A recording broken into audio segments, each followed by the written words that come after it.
sei que eu acordei de manhã cedo, chorando, arrepia. Amém, irmãos! Amém, irmãos! Vocês estão bem? Amém. Vamos orar para começar? Vamos orar para começar? Vamos orar para começar? Ah, alguém respondeu. Maravilha. Como é que é o nome dela? Renata, vem orar para a gente começar. Missionária Renata. Deus Pai Todo-Poderoso, nós colocamos diante do Senhor esse culto, Pai. Uma adoração ao Senhor, que o Senhor fale no coração de cada um aqui, Pai. Que o Senhor seja exemplo para cada um de nós. Abençoa quem vai dar a palavra, abençoa para que tudo corra bem. Nós oramos e já te agradecemos em nome de Jesus. Amém. Amém. Vocês estão bem, gente? Amém. Tá super bem, né, Valéria? Ah, Valéria. Ô, Francine, eu sei que você tem algo no coração, assim, para compartilhar com a gente. Então, faz favor. Boa noite.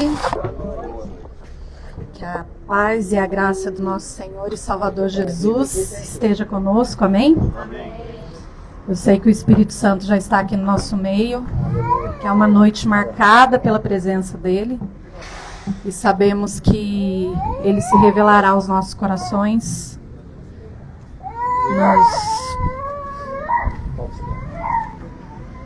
Peraí, acho mais fácil eu pegar na minha Bíblia aqui. Que eu já tenho marcado aqui.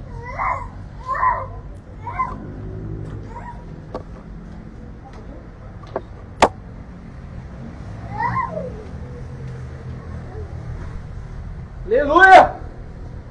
Peraí, gente, que eu tô pegando a Bíblia aqui.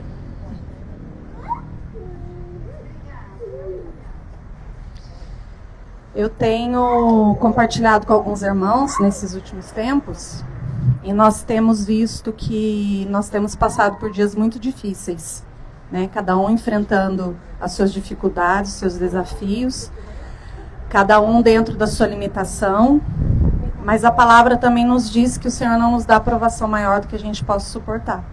E essa é a nossa esperança e a nossa certeza de que Ele está conosco. E o que nós temos que buscar é isso, colocar Cristo no centro de todas as coisas. Porque se não for Ele, nós não conseguimos permanecer. A nossa fé esmurece, os nossos passos no caminho do Senhor vacilam.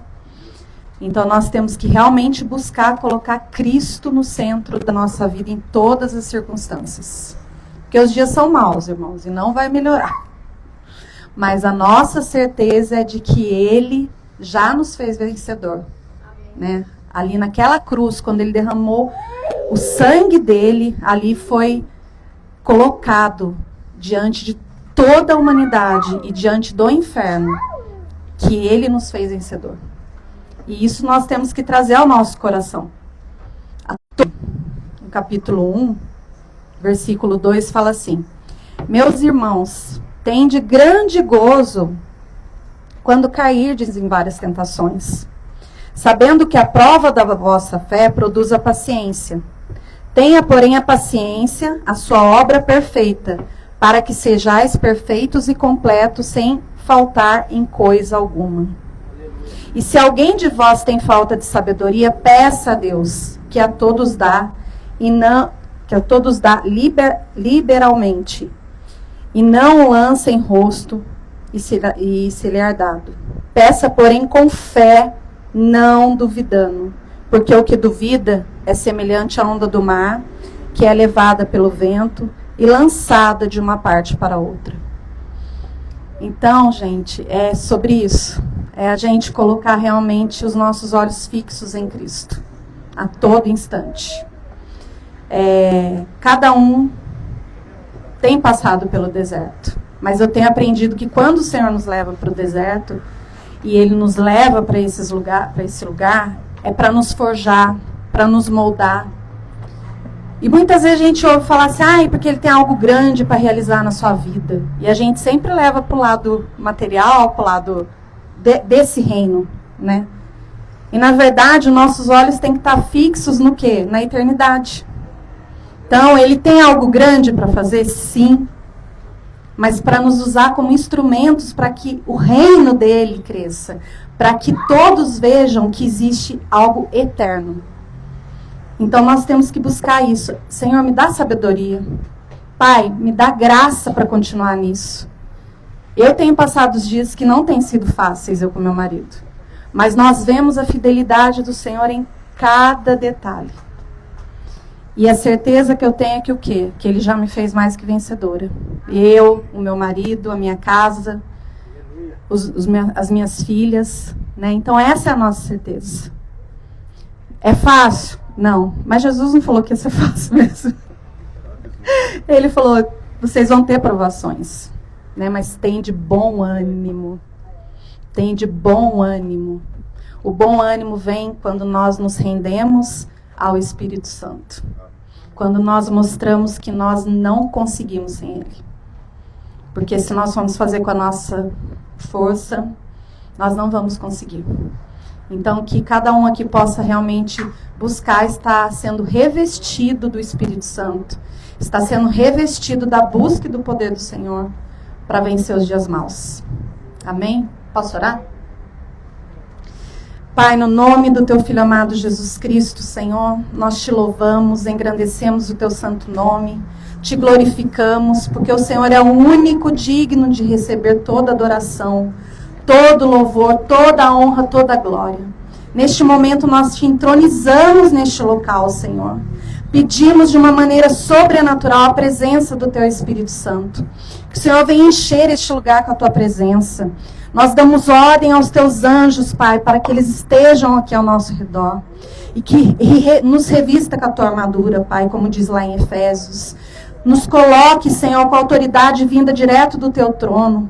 Que possamos ser luz neste lugar. Que a luz, Senhor, da Tua face resplandeça aqui, Senhor. Eu Te peço de uma forma especial que o Senhor visite cada um aqui neste momento. O Senhor conhece o coração de cada um, a mente, as necessidades. E eu creio, Pai querido, que através do Teu Espírito Santo, o Senhor vai derramar algo novo nesta noite aqui sobre cada um. Venha, Senhor, nos traga a Tua paz, nos traga a Tua sabedoria, nos traga a Tua alegria, Senhor. Porque a Tua palavra diz que a Tua alegria é a nossa força, Pai. Então nos fortalece com a Tua alegria e nos enche cada vez mais com o Teu Espírito Santo.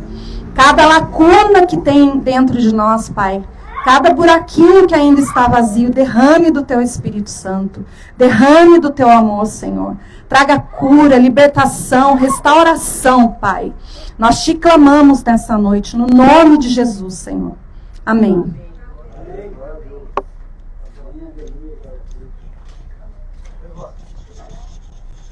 Boa noite, pessoal, tudo bem? Boa noite, Dona Ilma, boa noite. E aí, gente, tá tudo certo? Vamos lá, olá, boa noite, tudo bem? Tudo jóia? E aí, Dona Ilma? Tudo bem? Maravilha. Gente, já algumas vezes vocês me ouviram falar aqui sobre algumas coisas. E essa semana o Espírito Santo vem cutucando, e se não cutucou você ainda, a gente vai ter que parar um pouquinho para ouvir. Pode sentar, fica à vontade. E se o Espírito Santo não te cutucou ainda, é porque você não parou um pouquinho para ouvir. E essa semana eu tenho ouvido bastante, tenho desligado muita coisa em volta, para a gente começar a perceber que muita coisa não é coincidência, é Jesus falando, é Jesus atuando, Jesus mexendo com outras pessoas, envolvendo outras pessoas, e a gente acaba não percebendo. Por que a gente está aqui hoje? A gente teve um propósito para estar aqui hoje. Por que eu estou aqui hoje? Eu tive um propósito. Era para estar aqui? De repente, se a gente começar a pensar no tanto de coisa que a gente tem para poder fazer, de repente nem era. Mas não é só questão de compromisso. O compromisso não é comigo, não é com o Temer, na verdade, não é para mim, para com ele, não é para o Brizola, não é para Simone. Meu compromisso é com Deus. E quando a gente assume esse tipo de compromisso e para ouvir um pouquinho, a gente começa a perceber que outras coisas também, se você não está ouvindo diretamente o Espírito Santo falar contigo, outras pessoas vão falar para que você consiga entender. Isso é certo.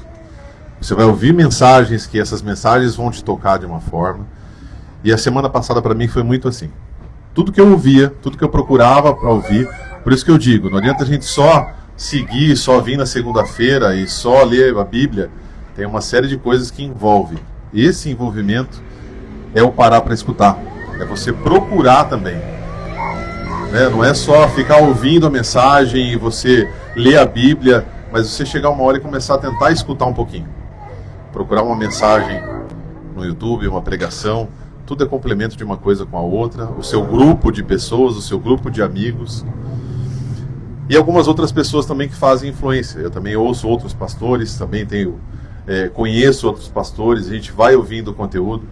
Então, tudo que foi falado comigo para essa semana me chegou até aqui. E se você está angustiado, se você está procurando alguma resposta, alguma questão para a sua vida realmente, como a nossa amiga acabou de falar agora, assim, não é fácil. Todos os dias, quanto mais a gente procura, menos a gente acha. Porque não depende da gente, depende de Deus. Quem vai ajudar a encontrar é Ele. E que a gente possa, hoje eu acho que se eu ficasse aqui eu ia falar muito, mas eu quero que a gente possa hoje aproveitar o começo dessa semana, que na verdade ela começou ontem, mas que a gente possa a partir de hoje prestar um pouquinho mais de atenção nas mensagens, prestar um pouquinho mais de atenção nas coisas que estão à nossa volta. Ah, mas eu só ouço televisão, rádio, só informação ruim. Tenta pegar outras fontes, se você tiver acesso a outras fontes de informação, né? Pegue outras pregações, pegue também alguns pastores de referência, ou do nosso grupo aqui mesmo, que seja, tá? Muita coisa gravada do Temer também. Pegue esses conteúdos para vocês poderem ouvir também e percebam na mensagem que está sendo transmitida, se ela não fala ao coração todos os dias com você. Se não está falando, alguma coisa está errada, porque você não parou para ouvir. Porque realmente qualquer coisa que, desde o que o Temer já falou, ou do que outros pastores do nosso grupo também estão falando, tem tocado todos os dias na nossa vida. Então minha mensagem hoje é para que você pare um pouquinho, escute um pouquinho, né, analise um pouquinho a sua vida e tenta ver o que Deus pode falar contigo. Se não for Ele, com certeza o Espírito Santo. Se não for o Espírito Santo, alguma mensagem vai vir para ti, mas que a gente esteja disposto a ouvir. Obrigado, gente. Boa noite. Aleluia. Irmãos, eu comentava com o Helder hoje, e eu queria que você tentasse prestar atenção aqui, sabe por quê? Deixa o menininho lá, ele não atrapalha em nada. Tenta não dispersar, senão você não vai entender o que eu quero passar hoje aqui. Quem que estava no hotel sábado? Não foi, né, Dani? Não foi, né, Anderson? Não foi, né, Francine? De certo modo, é uma continuação daquela mensagem, é algo que está no meu coração e eu queria compartilhar com vocês. Muito se falou depois do culto de sábado. Desculpa, esqueci seu nome. Eu sou ruim para nome, viu, Renata? Mas depois que eu te colocar no grupo, que agora você vem aqui toda segunda-feira, eu já não vou esquecer mais. Muito se falou depois do culto de sábado sobre a presença de Deus que foi percebida naquele ambiente. Quem percebeu? Foi muito forte, né? Foi muito forte. E qual é o problema? Se é que tem problema nisso. Nós precisamos entender que ninguém consegue gerar um ambiente de presença. Porque se a gente cair num equívoco de querer sempre cultos que ocorram da mesma forma, nós vamos cair num certo misticismo. E isso não tem nada a ver com o Evangelho. Por outro lado, se a gente não tem o que faça para a gente promover a presença de Deus, e é verdade, não temos, também é verdade que existe algumas coisas que atraem a presença. E aí não sou eu que estou dizendo, é a Bíblia. Então eu queria passear um pouco sobre isso, eu queria que você tentasse prestar atenção nisso, porque é importante para nós como conduta. Sabe, Deus tem falado muito comigo sobre isso. Muita gente fala assim, não olha para mim não, olha para Jesus. Não, irmãos, está errado, tem que olhar para nós sim. Se nós nos dizemos cristãos, e a palavra significa pequeno Cristo na raiz dela, a gente tem que se comportar como tal. É fácil? Claro que não. Mas a gente tem que buscar. Então existe uma diferença muito grande entre eu conhecer a Deus, eu conhecer sobre Deus, e eu carregar a sua presença. Israel, conhecia ou não conhecia a Deus? Sim. Mas quem carregava a presença? Moisés. É ou não é? E eu acho bem legal Moisés, porque ele negociava com Deus, né? Eu achava assim, quando a gente vai ler, a gente vê que ele era meio atrevido até. Salmo 103, 7 diz assim: fez conhecidos os seus caminhos a Moisés.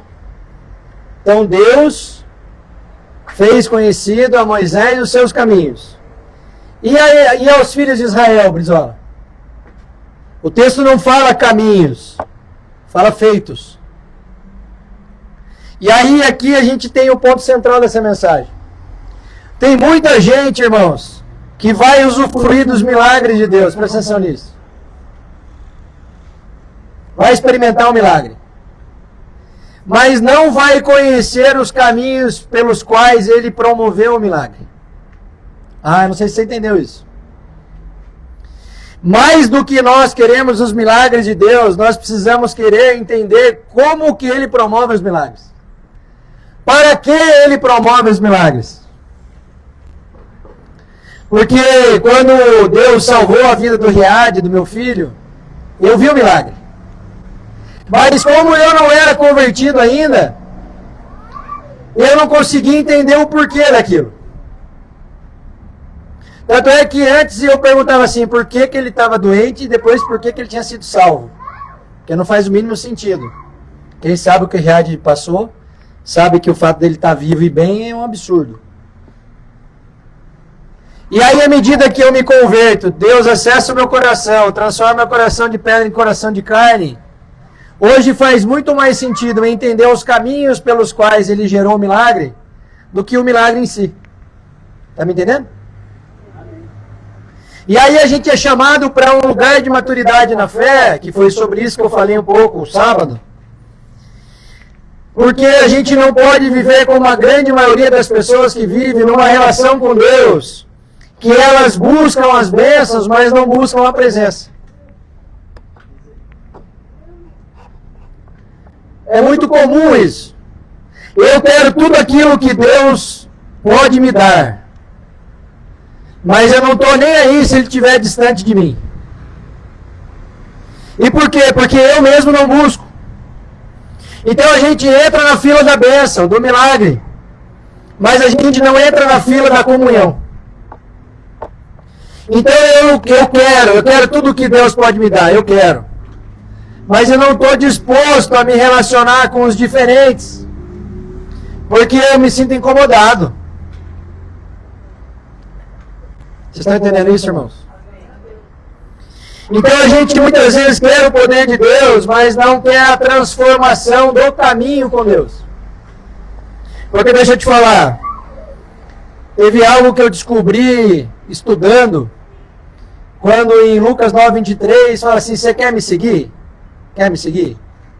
Então negue-se a si mesmo, tome sobre si a sua cruz e siga-me. E eu descobri que o siga-me, no original, o sentido da raiz da palavra é seguir continuamente. E isso muda muito a compreensão do texto. Porque o seguir Jesus, Renata, não é sair do ponto A para o ponto B, não. É uma vida inteira atrás de Jesus. Vocês não estão entendendo, eu vou começar tudo de novo. E como é difícil! Porque no reino, irmãos, funciona tudo de maneira contrária, Anderson.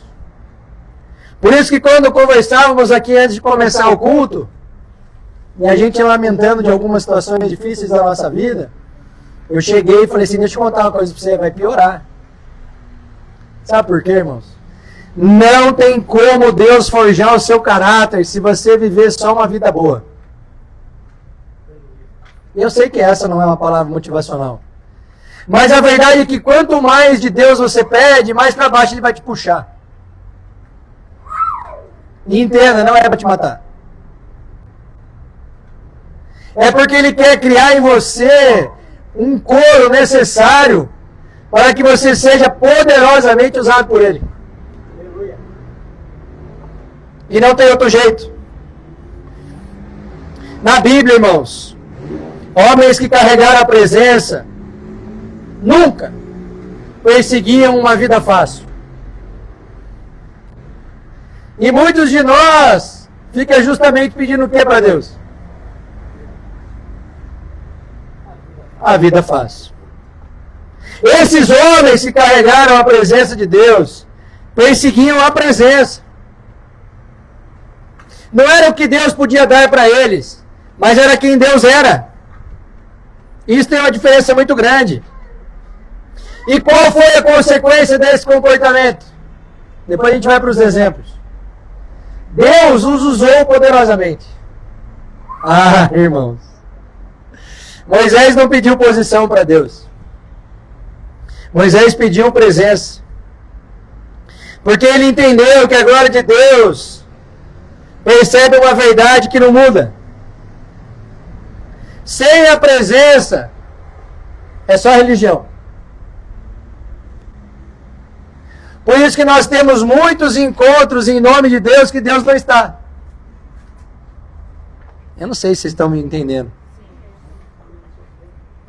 A gente conversava hoje à tarde, eu e o Helder, e as segundas-feiras têm sido interessantes naquele escritório lá. E a gente falava sobre isso, né? Pessoas seguras de si mesma, presta atenção nisso. Não tem problema em ter comunhão com outras pessoas.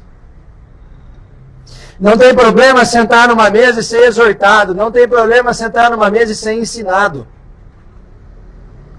Por quê? Porque elas não estão apegadas a segurar as bênçãos que Deus já deu com as duas mãos. Porque para elas a bênção não é o produto da bênção, não é o fruto da bênção. A bênção mesmo é aprender mais sobre Deus. O tabernáculo, irmão, se não tivesse a presença de Deus, era só uma tenda. Se o templo não tiver a presença, é apenas um prédio. Pior do que isso, se existir um ministério sem a presença, não é reino.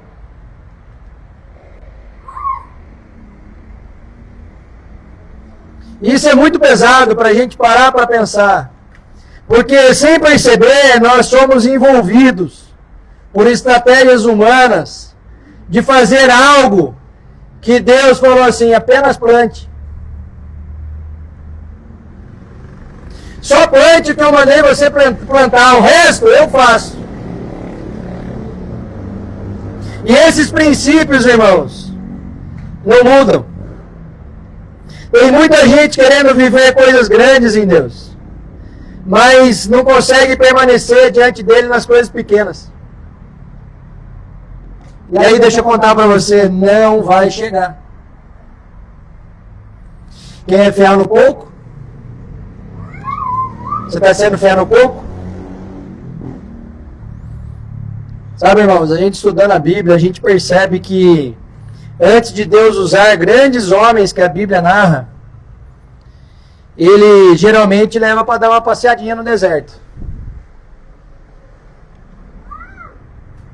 É ou não é? Os principais, pelo menos. Vocês acham que o apóstolo Paulo teve uma vida fácil? E aí isso nos leva no primeiro ponto de um princípio espiritual que eu queria abordar com vocês. Como atrair a presença de Deus. A presença de Deus, ela não é atraída por um ambiente místico, de um som bem elaborado, uma meia luz, não é. Tá tudo bem a gente ter isso. A gente gosta, inclusive. E tá tudo bem. Mas a presença de Deus é atraída por uma fome. E aí a pergunta para nós é, nós temos fome de Deus mesmo? Nós temos fome de entender mais de Deus? De saber o que Ele tem para nós? E deixa eu te falar uma coisa. Se você não quiser a resposta, não pergunte. Porque se você de fato tiver com o coração contrito, quebrantado e perguntar para Deus o que Ele quer, Ele vai dizer. E aí o que é que você vai fazer com isso? Porque enquanto você não sabia, estava tudo bem, Brizola. Agora você perguntou, Ele disse, e aí? Como é que vai ser? Não espere, irmãos, que Ele vai te mandar para Orlando abrir igreja, que isso aí não é coisa de homem, não é coisa de Deus, não. Nada contra quem abre, tá? Fique à vontade. Mateus capítulo 5, versículo 6 diz assim: Bem-aventurados os que têm fome e sede de justiça, porque eles serão fartos. O reino de Deus responde à fome, irmãos. É fome, é onde está a sua fome. E essa palavra no original carrega a ideia de necessidade intensa, urgente, algo que seja indispensável para a própria vida. É Jesus dizendo que existem pessoas cuja alma grita por Ele. Ah, irmãos, a relação com Deus está baseada não na nossa necessidade de outras coisas, mas na necessidade dEle, na ânsia dEle, por Ele, na fome pelas coisas de Deus. E aí a gente precisa se perguntar, não responda, mas reflita. Será que a sua alma ainda tem fome da presença? Ou você já está acostumado com a mornidão das suas experiências humanas? Sabe qual é o grande risco, irmãos? O morno não é o frio que está esquentando. É o quente que está esfriando. E isso é um problemaço para nós. Porque a Bíblia disse que o esfriamento da fé é apostasia. E se eu me distancio de Deus e sou um apóstolo, eu não tenho caminho de volta mais. Sabia disso? Não tem. Não sou eu que estou dizendo, é a Bíblia. Porque é muito possível que você esteja dentro de uma estrutura religiosa e você já não sinta mais a presença. Sabe, irmãos?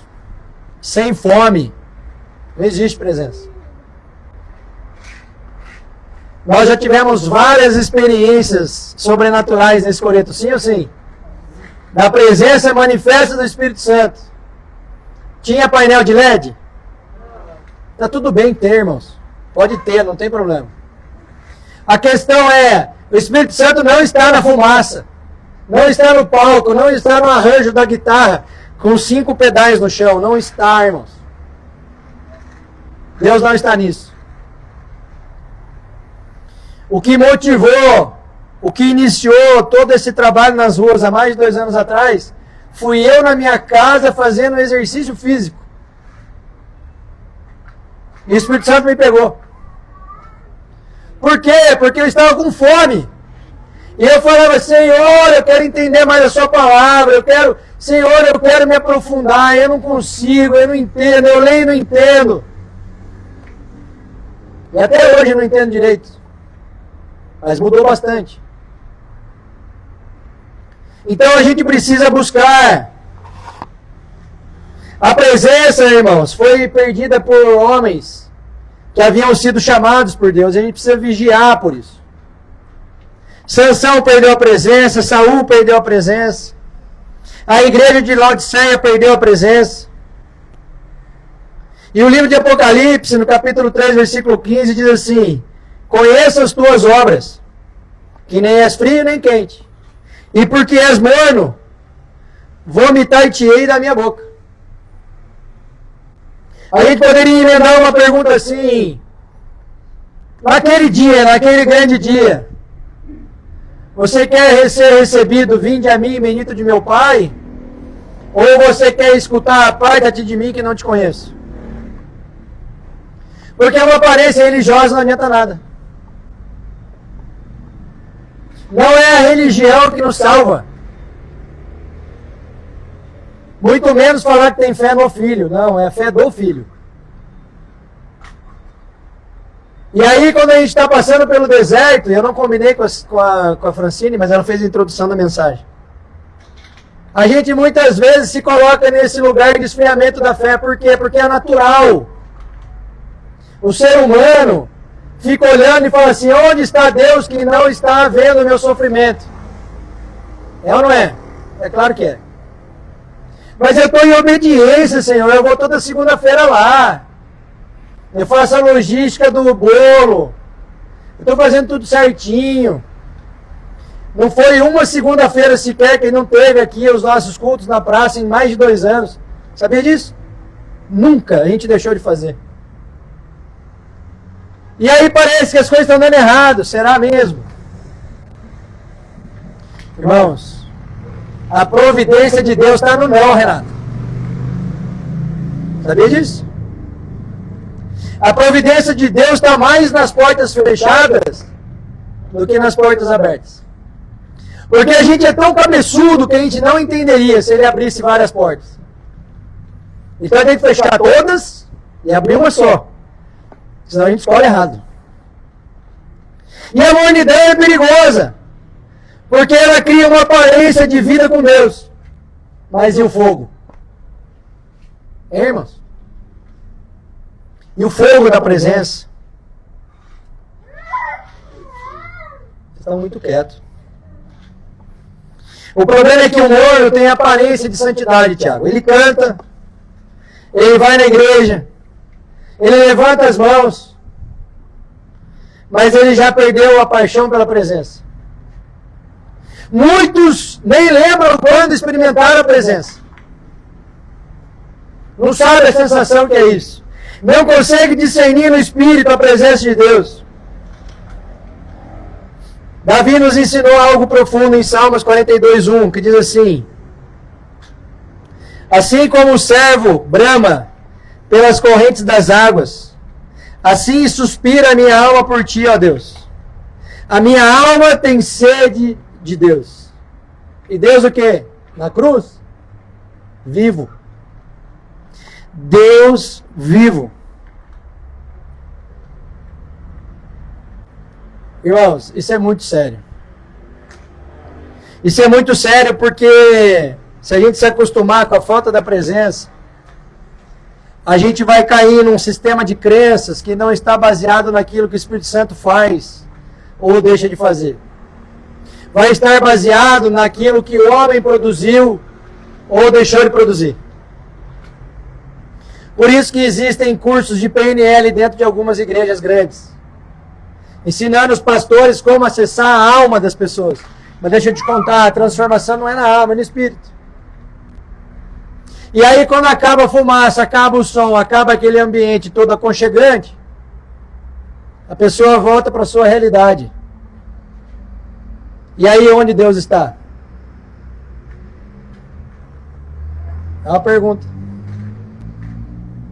Davi está dizendo nesse texto: minha alma não se satisfaz com religiosidade parada. Eu preciso das águas vivas da presença de Deus. E aqui tem outro princípio espiritual, presta atenção. Quem não tem fome de Deus, fatalmente vai se alimentar das coisas do mundo. Sabe por quê? A gente perde a noção. Outro dia alguém falou se era certo ou errado. Não sei se era tomar vinho com a esposa, uma coisa assim. Eu falei, não sei, pergunta para Deus. Quem sou eu para colocar regra na sua vida, Anos? Mas você, no secreto, como pai que está te olhando, está apto para responder se você deve ou não tomar um vinho com a sua esposa. Porque se for um problema para você tomar o vinho, Deus vai te revelar. Não é uma regra que alguém pode colocar. Isso vale para tudo, irmãos.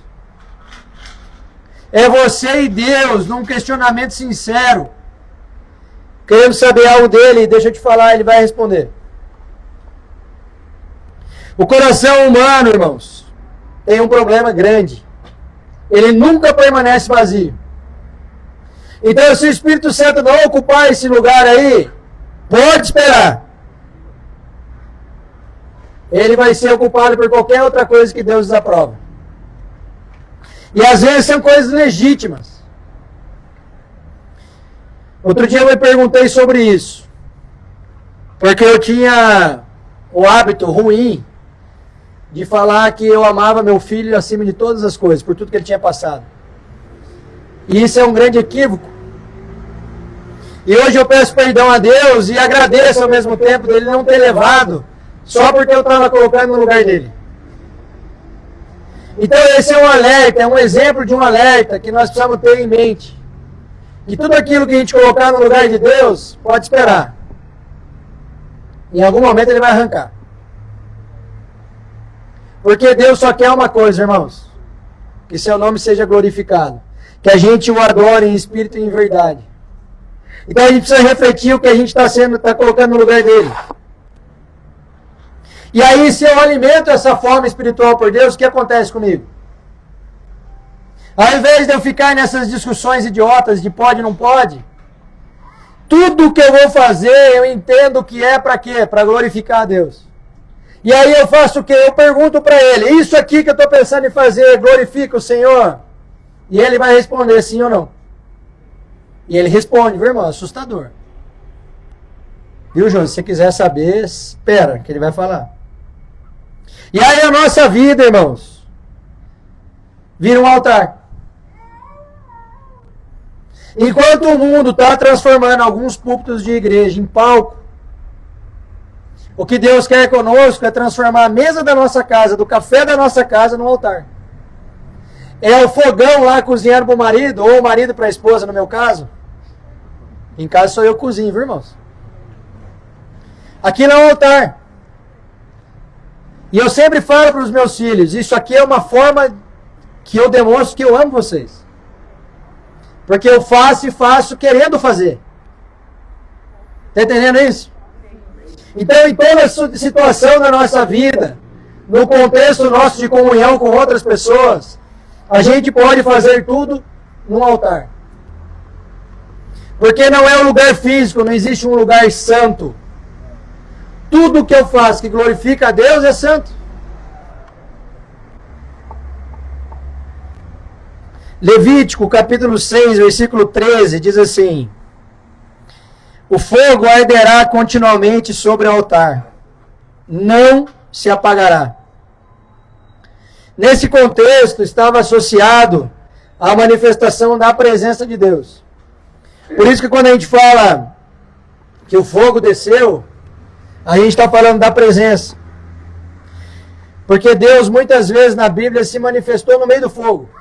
No Monte Sinai foi assim, no Carmelo foi assim, em Pentecostes foi assim. E aí a gente vê, infelizmente, algumas igrejas combatendo a ideia do fogo como algo ruim. Ah, irmãos, como é bom quando o fogo vem. Foi ou não foi bom o sábado? Você também não foi, né, Simone? Pois é.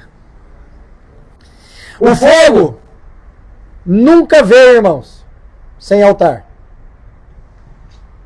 Então, se a gente quer atrair a presença de Deus, a gente precisa necessariamente, antes, montar um altar.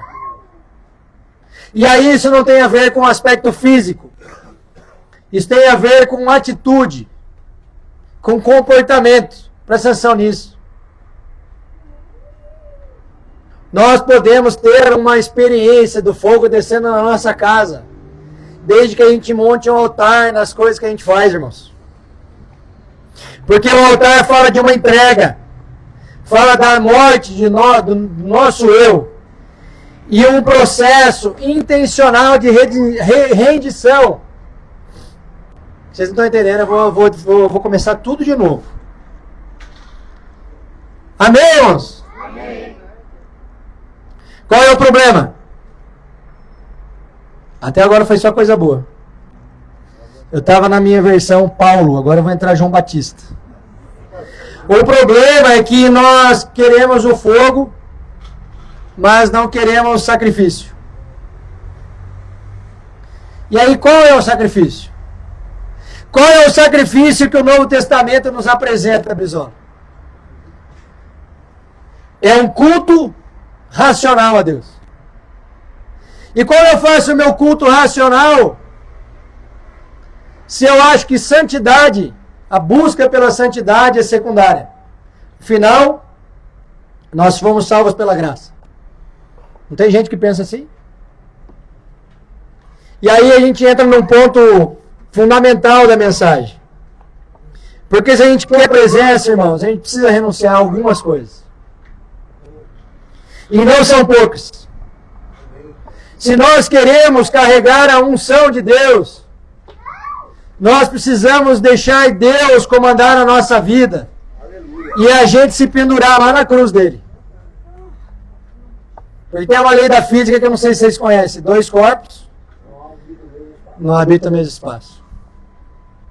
Então tem muita coisa que você está pedindo para Deus que Ele não consegue te entregar porque você está muito no controle da sua vida. É como se Deus olhasse para nós e falasse assim, nossa, então toda vez que você entra numa dificuldade financeira, você pega dinheiro com a agiota, né? Eu tinha alguém, um filho meu, para mandar um dinheiro para você. Mas como você já resolveu aí a 10%? Irmãos, é doído e é verdade. É verdade. E aí a gente fica buscando a autoridade, mas sem quebrantamento. E olha, presta atenção nisso. O texto de Atos diz que há um coração quebrantado e contrito, Deus não desprezará, ou se agrada em outras traduções. Quando você vai estudar o significado da palavra contrito e quebrantado, acho que eu falei isso sábado. Significa um coração quebrado em pedaços e esmagado. Então Deus quer que a gente entregue para Ele um coração quebrado em pedaços e esmagado. E aí Ele não resiste. E o que acontece? A presença vem. Por isso, talvez, que os cultos nas comunidades terapêuticas são tão especiais. Porque são pessoas no fundo do poço buscando, de fato, regeneração. Buscando uma nova vida.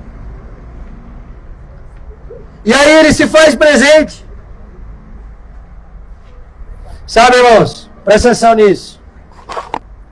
Deus não derrama sua glória em ambientes de soberba.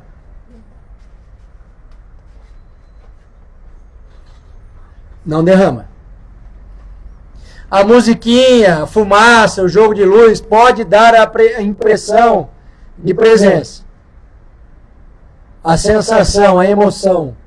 Mas presença mesmo não se manifesta. E não sou eu que estou dizendo.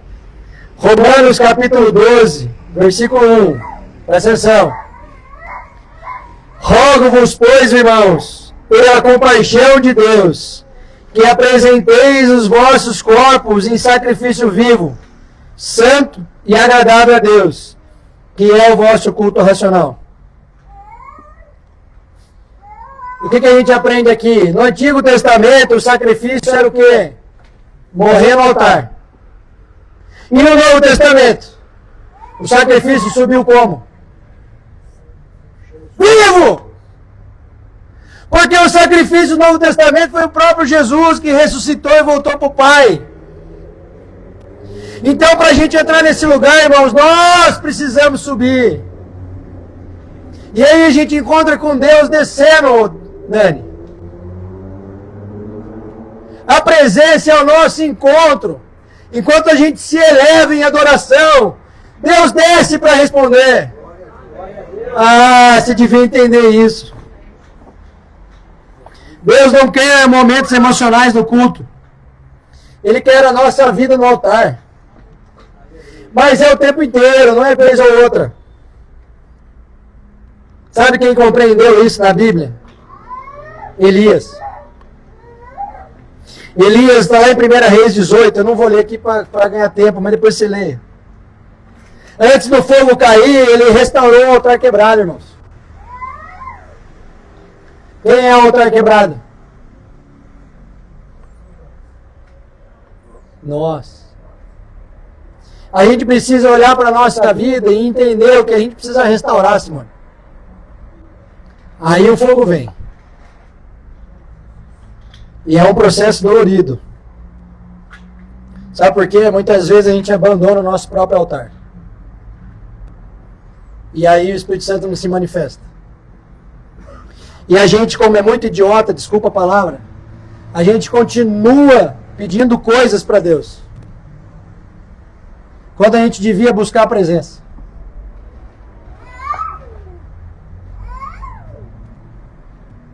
Eu devia acabar, jogar esse tablet lá no meio da praça. Irmãos, eu apanhei tanto nessa mensagem aqui que vocês não têm ideia. Porque aonde está firmada a nossa esperança? Nas coisas que a gente pede ou nele próprio? Então a gente não precisa de mais nada, irmãos. Se a gente crê que o que a gente prega é verdade, a gente só tem uma prioridade como alguém que é crente de verdade. Qual é? Buscar a presença. Você está entendendo isso? Existem muitos cultos frequentados por crentes que abandonaram o altar no secreto. Esses crentes já não oram como antes, não choram na presença como antes, não mergulham mais na palavra como antes. E aí acontece um fenômeno natural de se entender. Presta atenção aqui, deixa ela lá. Se não tiver altar, não tem fogo.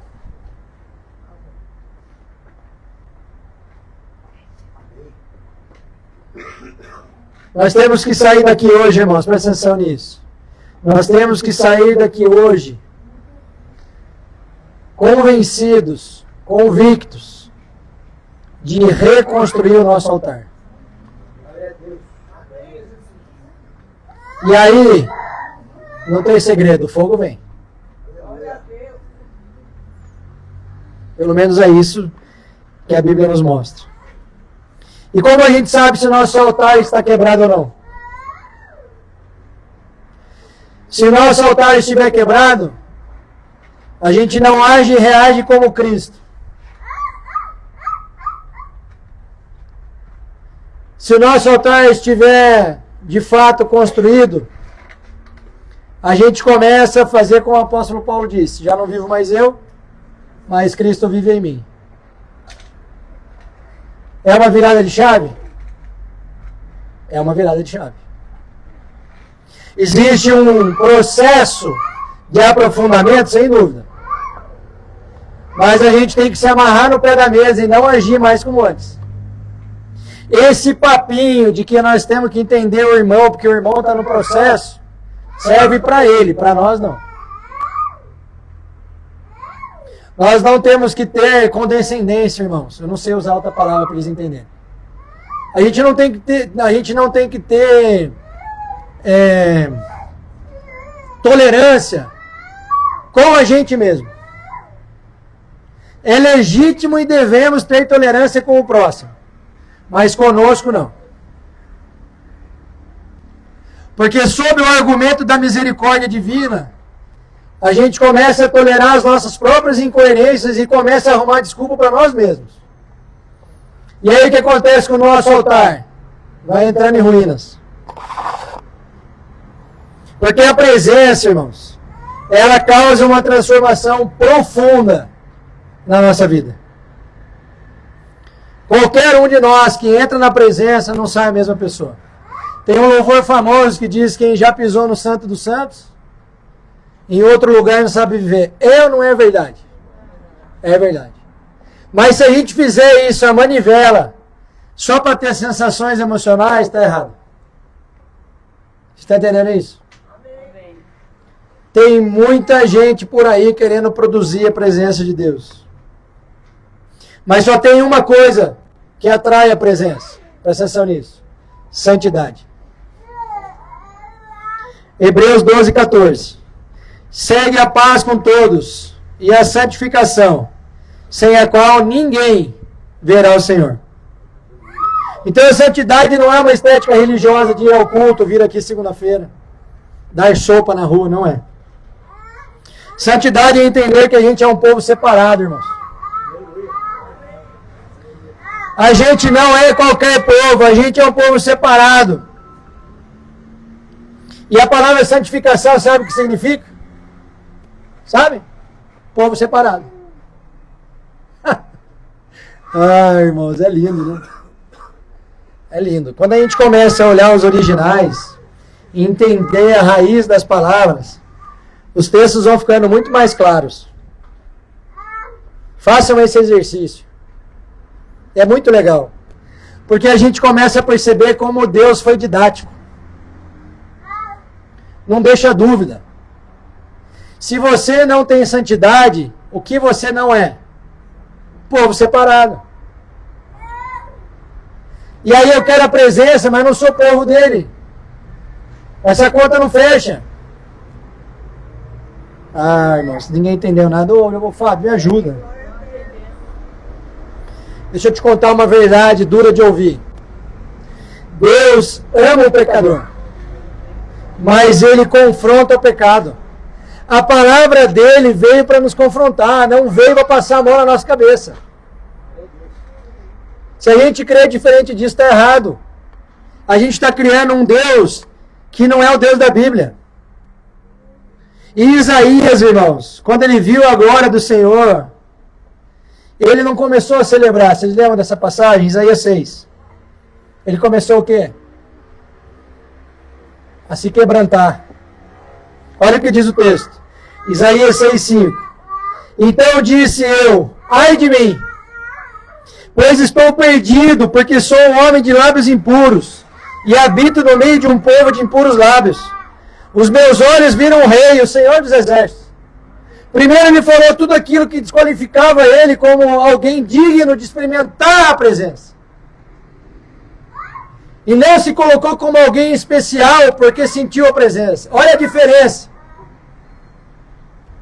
E aí muita gente, porque aprendeu os mecanismos de gerar a emoção da presença, estão se colocando acima de outras pessoas. Ah, ninguém entendeu. Vai me enraivecer, não é? Mas me segura. Quanto mais a gente se aproxima da glória de Deus, mais a gente precisa tomar consciência do miserável homem que somos.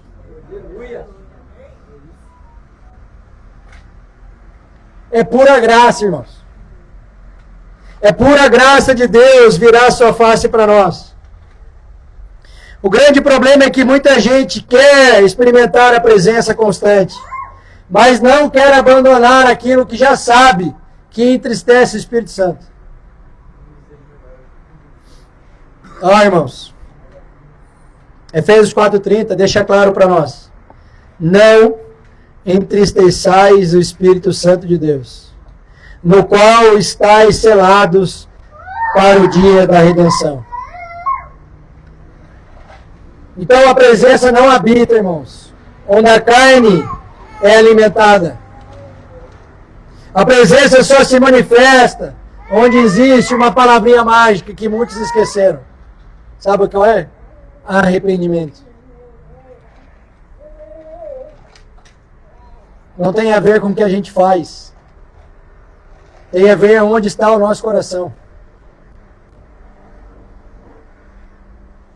Outro dia a gente entrou numa discussão sobre isso e eu fiquei conversando assim, Francine. Por que é que tem gente que parece que passa por esse mundo aqui numa vida flat, assim, ó, linear, do início ao fim? Tem um bom casamento, ganha um bom dinheiro, realiza muitas coisas. É uma pessoa de conduta correta. Não estou falando de alguém que trai esposa, não. Assim, ó. Mas não tem encontro com o Espírito Santo. Poderia pegar como exemplo meu avô, talvez, pai da minha mãe.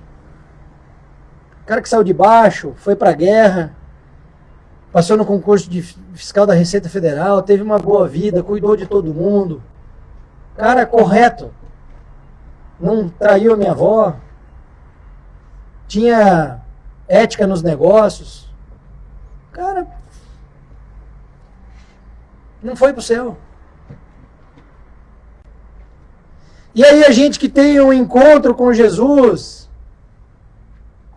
e a gente entra nesse barco, parece que a nossa vida é igual aqueles gráficos de batimento cardíaco. Não é? Mas a gente está buscando, e a gente está fazendo, e a gente está sincero. E a vida assim, ó. E a hora tá boa, a hora tá ruim. Às vezes eu vejo uns vídeos no Instagram, eu acho engraçado, né? Falando sobre a vida do empreendedor. No final de semana o cara tá lá no resort, no outro o cara tá andando de carro velho. Por que será que a vida do crente é assim, Simone? Você tem essa resposta? Tem? Deus prova quem ele ama, né? Ah, não. Não mesmo. Deus não é masoquista. E Deus não é o Deus das coisas. Tem gente, irmãos, que não sabe ler, não sabe escrever, mora num cômodo de 2x1 e tem mais presença do que todo mundo aqui somado. Sabe por quê? Tem contentamento nele. E esse lugar para a gente ocupar é muito difícil, Thiago. Por isso que é um exercício diário da gente matar a nossa carne, alimentar o nosso espírito. E a gente vê exemplos fortes na Bíblia. Vamos comparar Sansão e José. Sansão brincou com aquilo que ele deveria matar, foi ou não foi? E José? José fugiu daquilo que poderia contaminá-lo. Porque ele sabia da promessa. Ele falou o quê? Não vou cair nessa não, Satanás. E ó, rapou fora. Qual a diferença? O primeiro perdeu a presença. E o segundo? Carregou a presença até dentro da prisão. É absurdo você pensar, irmãos, que na prisão José tinha mais a presença de Deus do que no castelo de Faraó. Porque a presença não está nas coisas, não está na posição, não está no status, não está nos diplomas. A presença não está no meu conhecimento teórico da Bíblia. Irmãos, eu posso saber a Bíblia de cor e salteado, inclusive os originais, e não viver o que eu sei. Então você precisa buscar saber, buscar aprender, buscar entender. Claro que sim. Mas se você não viver nas suas atitudes, não valeu de nada. Deus não vai abrir as portas dos céus para quem é PhD no que ele deixou por escrito. Não, irmãos. Não. Ele vai abrir para aquelas pessoas que entenderam que ele é tudo e que a gente não é nada.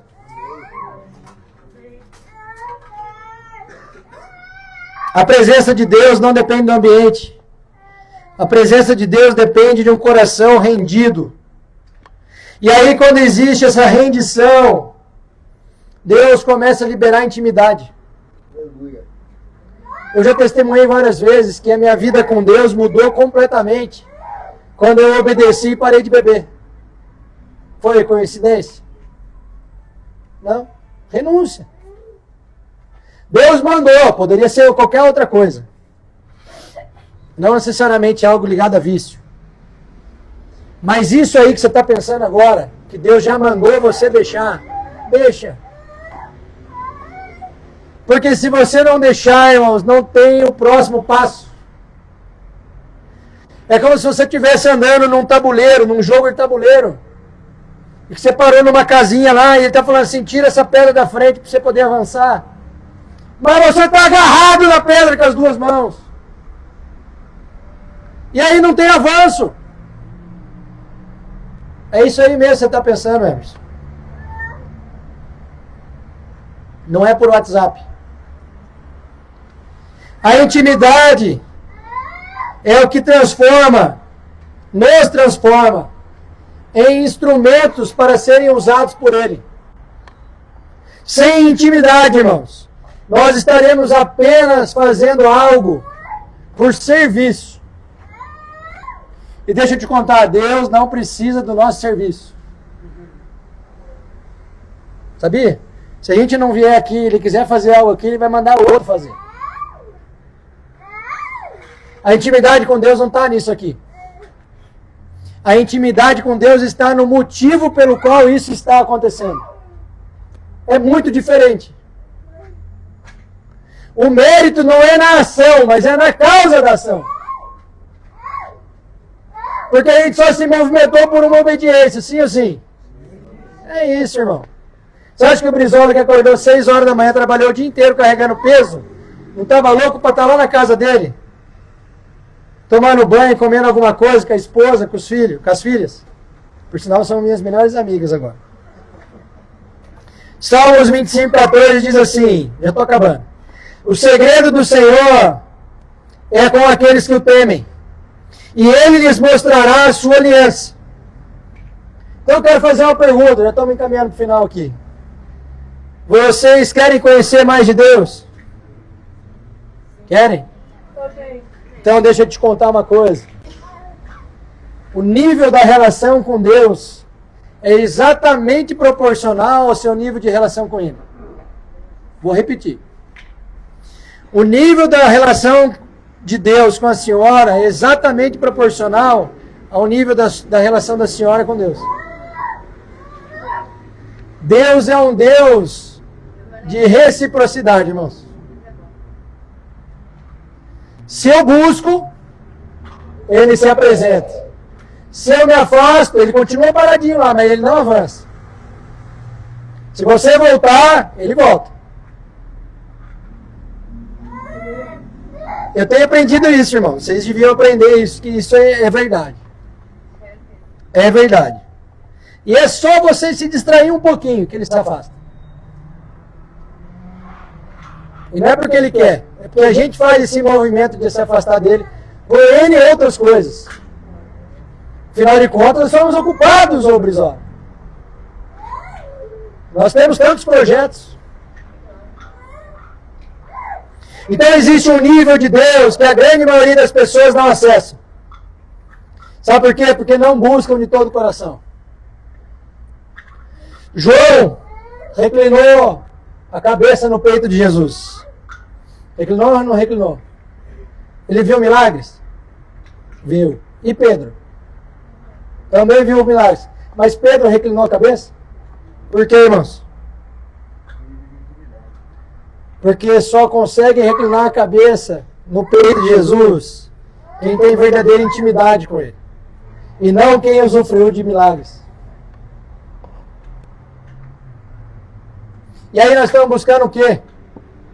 Nós seguimos buscando os milagres de Deus ou nós estamos buscando intimidade com Ele? Porque buscar intimidade não anula os milagres. Mas buscar só os milagres anula a intimidade. Você está entendendo isso? João 15:5 diz assim: eu sou a videira, vós as varas. Quem está em mim e eu nele, esse dá fruto. Porque sem mim, nada podeis fazer. Irmãos, Jesus não falou, sem reunião às segundas-feiras, nada podeis fazer. Sem o culto do hotel de sábado à noite, que meia dúzia aqui não foi, nada podereis fazer, não. Jesus disse, sem mim, nada podereis fazer.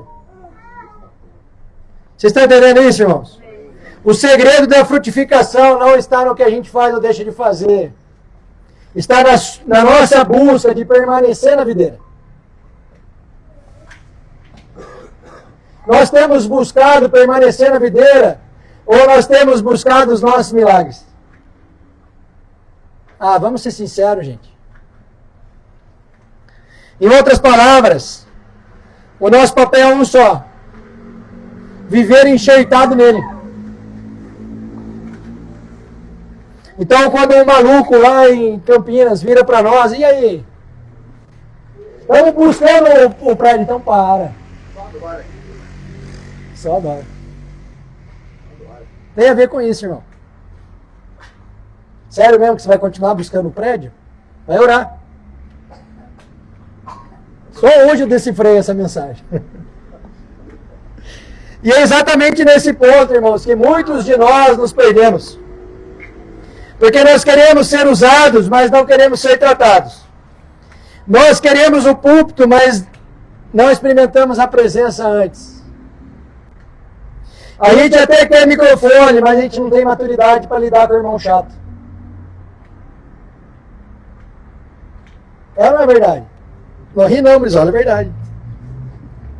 E aí muitos homens usados por Deus carregam essas marcas que o deserto traz. Jacó saiu mancando, Moisés desceu brilhando, Paulo carregava várias cicatrizes. Porque todos aqueles, irmãos, que entram profundamente na presença, são transformados por ela. Não tem como. Por isso que hoje nós estávamos lá no podcast, estava eu de frente com outra pessoa pior do que eu. Eu falei, amigo, ainda bem que a gente se conheceu agora, porque se conhecesse antes, estava até agora para a rua aí, nós dois. E as histórias eram uma pior do que o outro. Aí Deus alcança, ele pastor e eu pastor. Faz sentido? Pergunta para ela, que foi minha colega de classe, se faz sentido. Não faz sentido. E aí essa transformação, irmãos, produz algo inevitável. A nossa disponibilidade. Porque não é fácil estar disponível para demandas de outros, quando nós temos as nossas. E aí é o grande segredo de experimentar a presença. Ah, irmão, se a gente entendesse isso. Quando a gente se entrega, irmãos, para a necessidade do outro, tendo as nossas necessidades, é ali que Deus se manifesta. Entendeu isso, Emerson? Então não adianta ficar pedindo para Deus te usar. Deus só usa quem se torna verdadeiramente disponível. Isaías 6:8. Depois disso, ouvi a voz do Senhor que dizia: a quem enviarei? E a quem há de ir por nós? Então disse eu: eis-me aqui, envia-me a mim. Irmãos, olha a sequência do texto. Primeiro ele viu a glória. Depois ele reconheceu o seu pecado. Depois ele foi purificado. E então ele foi enviado. Se a gente inverter a ordem disso, o desastre é certo. Porque aí deixa de ser reino de Deus, Simone, passa a ser Babel. O envio sempre acontecerá depois do tratamento. Por isso que Deus não unge personagens, irmãos. Se você está sendo quebrado por Deus, é o vaso na mão do oleiro. Aceita que dói menos. Isso serve para mim também, tá? Estou pregando para mim hoje. Mais hoje. Hoje também. Deus só unge homens quebrantados e disponíveis. Deus não procura os mais capacitados, irmãos. Senão, certamente, eu não estaria aqui. Deus procura as pessoas dispostas a obedecê-lo. Aleluia. E aí, se você obedecer, aí sim você entra no lugar da presença. E nós precisamos cuidar, irmãos. Porque é muito mais confortável não obedecer a Deus. É muito mais confortável. Imagina que delícia eu na minha casa desde as 7 da noite. E aí talvez o Espírito Santo tenha confrontado você com essa palavra. E eu sei disso porque me confrontou demais. E eu estava conversando com o Helder, mexendo no texto, arrumando as palavras aqui, colocando, tirando. E aí eu comecei a ter uns arrepios, assim, negócio meio esquisito. E ele falou, Temer, tá tudo bem? Eu falei, mais ou menos. Porque a presença pega. O Espírito Santo testifica.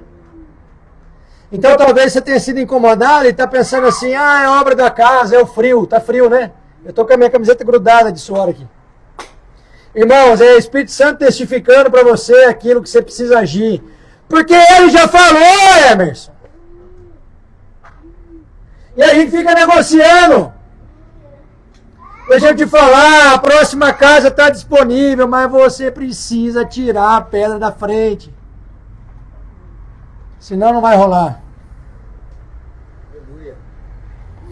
Irmãos, hoje o Espírito Santo está procurando pessoas que digam, Senhor, eu não quero apenas dons.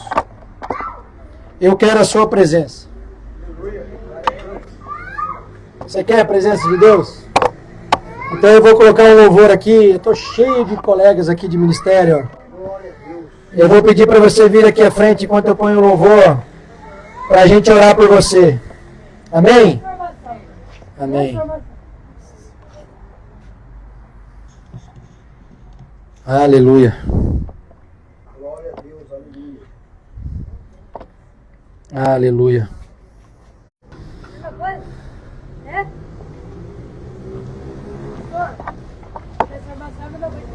Não. Depois eu te explico. Alguém mais? Não perde a oportunidade do que Deus quer fazer em você e através de você, irmão. Aleluia, glória a Deus. Pra dizer então como expressar a minha gratidão. Oh, aleluia! Eu posso até Aleluia! alguma canção que vai acabar, mas a sua. Então vou levantar as minhas mãos e louvar, pois tudo que tenho é um aleluia, aleluia. Eu sei que é simples pra alguém, mas não tenho nada além de um coração cantando aleluia, aleluia.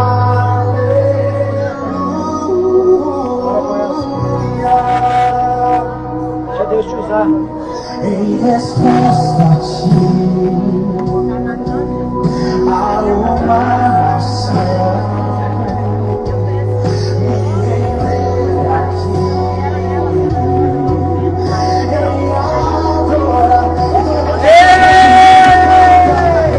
vou levantar as minhas mãos e louvar, pois tudo que tenho é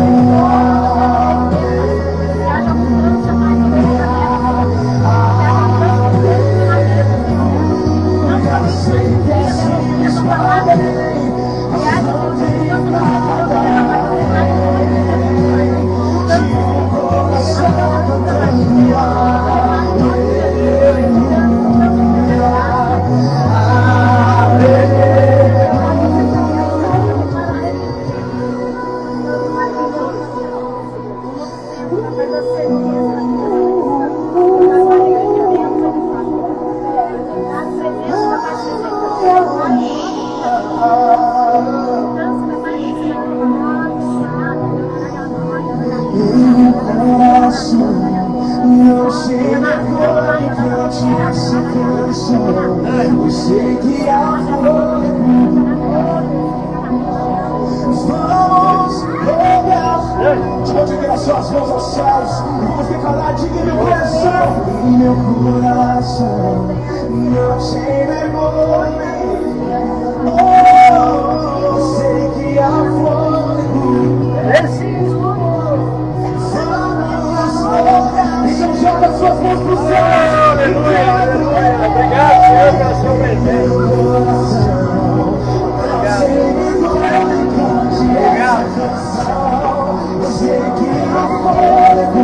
desces por nós, vamos louvar o Senhor.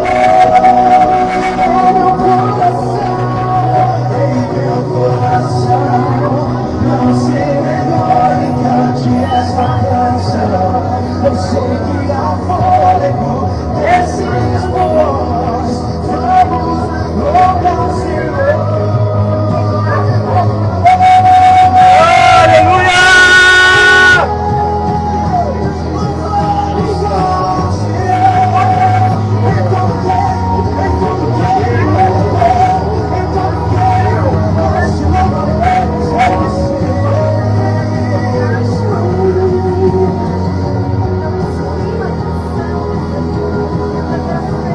Você pode levantar as suas duas mãos para o céu agora. Se você tem o coração quebrantado, se você tem o seu coração para enfrentar Ele, joga as suas mãos para os céus e canta isso. Então vou